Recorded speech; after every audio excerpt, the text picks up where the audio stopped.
cilat do qofshin arsyet pse drejtësia heton kryetarin e bashkisë, janë të pamjaftueshme si arsye për sa kohë kryetari i bashkisë nuk ka vrarë njeri dhe nuk është kapur në flagrancë duke bërë një krip, për ta lënë Tiranën pa kryetar bashkie të zgjedhur. Gjithsesi, pavarësisht se çfarë ne mund të themi ose të mendojmë, drejtësia është e pavarur. Fal një hapi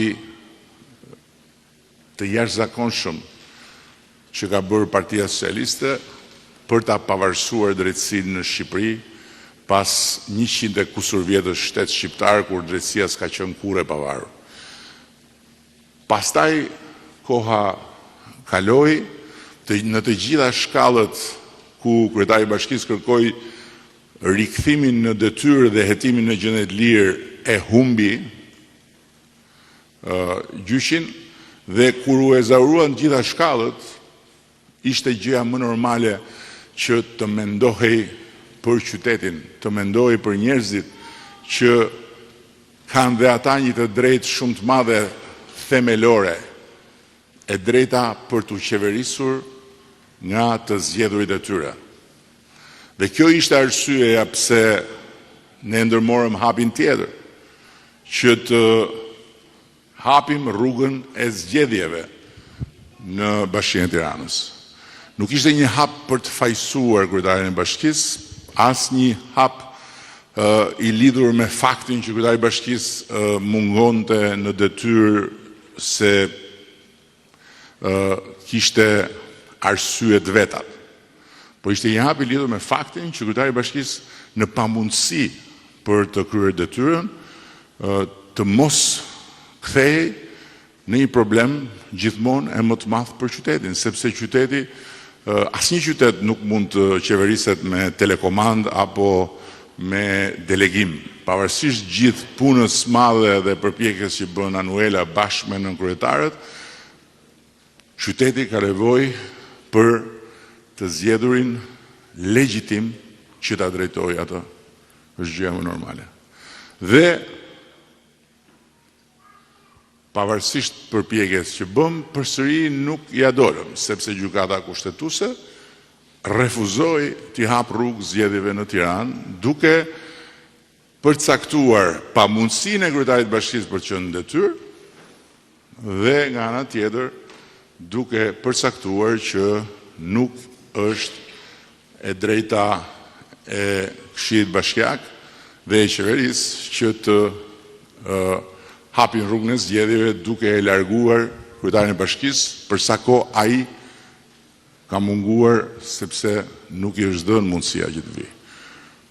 Është një vendim gjykate, nuk diskutohet që ne respektojmë, madje unë nuk kam asnjë arsye të besoj që gjykata kushtetuese ka bërë politik në këtë rast.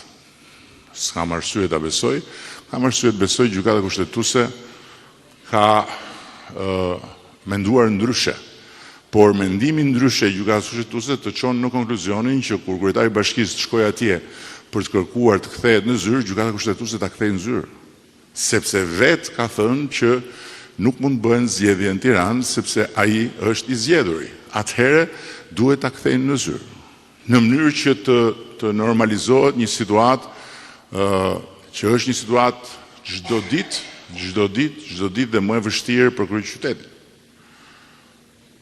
Dhe këtë gjë po ja u them sepse duke ndjekur ecurinë e punëve në Tiranë për shkak të kësaj situate, e shoh që çdo ditë bëhet më e vështirë. Nuk është normale. Por, thënë gjithë kjo, ne këtu jemi për të bërë më të mirën për qytetin. Ne këtu jemi për të dhënë të gjithë një dorë në kushtet kur ka një problem qyteti që është mungesa e personit që ka zgjedhur. Dhe prandaj jemi bërë gjithë bashkë për ta shtyrë përpara punën e Tiranës, sepse nga ana tjetër, pavarësisht se çfarë mendojnë, njerëzit që jetojnë në këtë qytet duan shërbimet.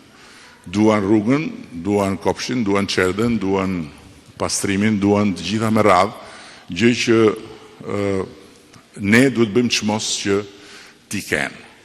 Dhe duke e vlerësuar maksimalisht rëndësinë e kësaj detyre, jemi edhe sot këtu, së bashku me Ogertën, që ishte dhe mbetet kandidatja jonë për të drejtuar Tiranën kur të vinë zgjedhjet, së bashku me Delinën, që është Ministrja e Ekonomisë dhe Inovacionit dhe që po ashtu ka barën e drejtimit politik të skuadrës së